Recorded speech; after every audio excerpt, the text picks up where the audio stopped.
ఈరోజు AIBA exam Nimra college of engineering కాలేజ్లో జరిగింది. పేపర్ వచ్చి చాలా టఫ్గా ఇచ్చాడు. అలాగే డైరెక్ట్ క్వశ్చన్స్ కూడా ఎక్కడి నుండి ఇచ్చింది లేదు. బేర్ యాక్ట్స్ నుండి కూడా చాలా తక్కువ క్వశ్చన్స్ రావడం జరిగింది. ఆ ఇన్కమ్ ట్యాక్స్ యాక్ట్ ఏదైతే పెద్ద బుక్ పట్టుకెళ్ళిన వాళ్ళకి అయితే చాలా ఈజీగా ఆన్సర్స్ దొరికినాయి, కానీ ఏదైతే చిన్న బుక్స్ పట్టుకెళ్ళారో వాళ్ళకైతే ఆన్సర్స్ దొరకలేదు. అలాగే ఎగ్జామ్ అయితే చాలా టఫ్గా ఉందని చెప్పాలి. ఈవెన్ కోచింగ్ తీసుకుని 2-3 months కోచింగ్ తీసుకున్న వాళ్ళు కూడా ఈ సంవత్సరం ఏఐబిఏ ఎగ్జామ్ చాలా టఫ్గా ఉందని చెప్పడం జరుగుతుంది. ఇన్విజిలేషన్ కూడా చాలా టఫ్గా జరిగింది. ఎటువంటి ఇబ్బందికర పరిస్థితులు కూడా ఎదురవ్వలేదు. ఎగ్జామ్ చూడాలి.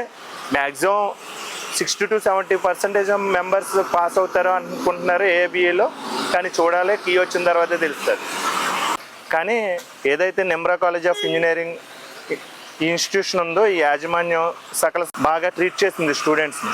ఎటువంటి ఇబ్బందులకి గురి కాకుండా ఈచ్ స్టూడెంట్ కూడా చాలా సాటిస్ఫై అయ్యి బాగా ఎగ్జామ్ రాయడానికి మాత్రం తోడ్పడింది నిమ్రా కాలేజ్ ఆఫ్ ఇంజనీరింగ్. అలాగే బేర్ యాక్ట్స్ పెట్టుకోవడానికి కూడా బలలో, అంటే ఈచ్ 1 personకి ఒక్కొక్క బల కేటాయించడం వల్ల బేర్ యాక్ట్స్ ఎక్కడ పడితే అంటే అందరూ చుట్టుపక్కల పెట్టుకోవడానికి కూడా చాలా ఉపయోగపడింది.